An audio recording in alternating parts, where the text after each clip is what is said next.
The first week of September really did bring the war to Romania. From the Transylvanian front and from the other fronts, the hospitals of Bucharest and the Royal Palace, which was converted into a hospital, were starting to overflow with bodies.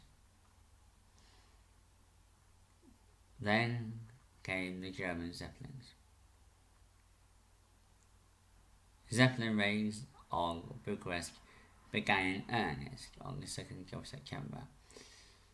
The Germans obviously were stationed in northern Bulgaria. And Queen Marie wrote that she was shocked and feared for the safety of her own children. But Bucharest the Paris the East, suddenly became Bucharest the grave. Romania would soon face an army coming from both fronts, and the citizens of Bucharest would be panicking at earnest. The commander-in-chief of the Danube army, which was made up of a mixture of German, Turkish and Bulgarian troops, was the feared August von Mackensen, who had received high acclaim from the Kaiser himself. He crushed the Russians at Tannenberg and scored marvellous victories on the Eastern Front.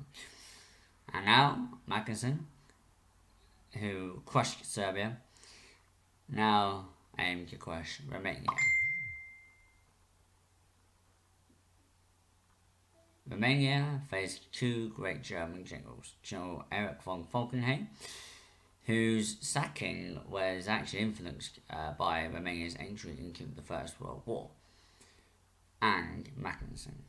Falkenhayn and Mackensen, two of Europe's best generals, one of Europe's best generals at the time.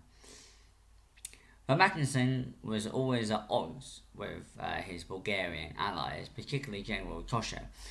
And Mackensen was a man who came from nobility and was a soldier who respected his enemies and did not believe in the Bulgarian army culture of looting and pillaging, which the Bulgarian soldiers were commonly doing. The Romanian commander-in-chief was General Alexandru Averescu. He had many years of war experience. He crushed the Peasants' Revolt in 1907 and led the Romanians into Bulgaria. But the weakness of the Romanian army was actually evident in the Second Balkan War. The Romanian troops nearly starved to death because lack of organisation among the supply wagons. General Averescu may not be Mackensen or Falkenhayn, but he was one of the few credible Romanian generals at the time. General Averescu was promoted after the fall of the Battle of Turtucaia, Fortress Turtucaia, which I'll talk about in a minute. He assumed command of the Third Army. At the moment, before the Battle of Turtucaia, he was actually in Transylvania, commanding the Second Army. I was born in the town of Oltenice, which lies almost in eye level to Turtucaia, or Turtucan, as the Bulgarians call it now. Turtucan was gained by the Romanians after the Second Balkan War.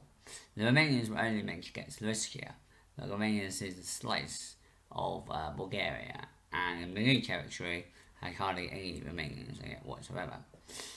The Romanians did actually attempt to invest in the fortress of Turtucan. Belgian engineers were drafted to help with the build.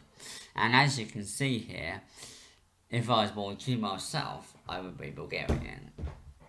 But anyway, the terrain on the Bulgarian side is quite hilly and has an altitude but the north of the Danube is flat as a pancake. I was there in August, and I actually saw Turtucaia. And it is a formidable. It was a formidable fortress, but unfortunately, the Romanian army stripped the fortress of Turtucaia of most of its guns, because the Romanian army was very short of guns compared to the Central Powers. Bulgaria was initially wary at entering the war against Romania, since Romania had managed to actually drive into Bulgaria almost unopposed and nearly reach Sofia. But like I said a few seconds ago, the fortress of Turtucaia and the fortress of Silistria were weakened by the Romanian army because the High Command stripped it of most of its guns to use in Transylvania against the Austro-Hungarian army. The fortress, though the Romanians did actually defend bravely, credit to them, the Central Powers in the battle, Mackensen's Danube army received more casualties than the Romanians did.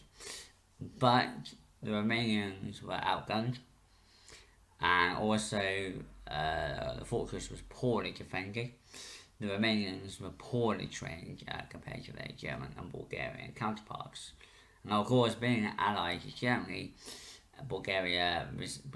the poor Bulgarian army received much needed German assistance in modernization and training.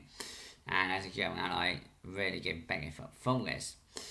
But as the war dragged on, the Bulgarians found themselves, and this really pissed off a lot of Bulgarian commanders like Tosha, found themselves subordinate to General August von Mackensen.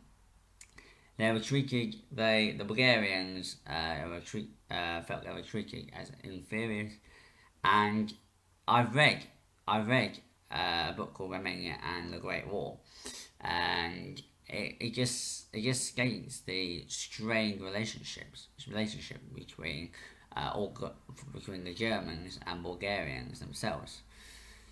And the Bulgarians, as I mentioned earlier, the Bulgarians were rather than actually behaving like decent soldiers, they were actually found to be looting homes, and they'll thieve anything they would get their hands on.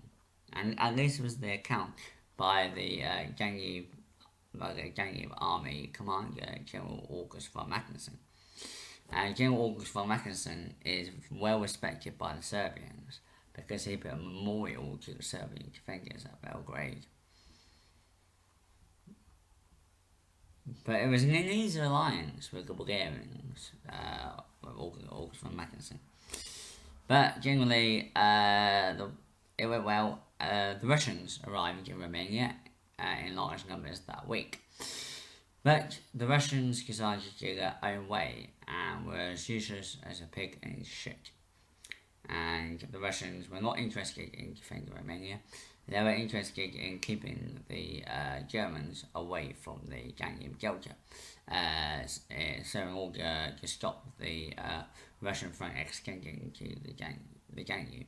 The Russian High Command did say that Romania would be a liability in the war, but the Russians, rather than defend Wallachia, decided to defend Bulgaria instead, which was a grave error.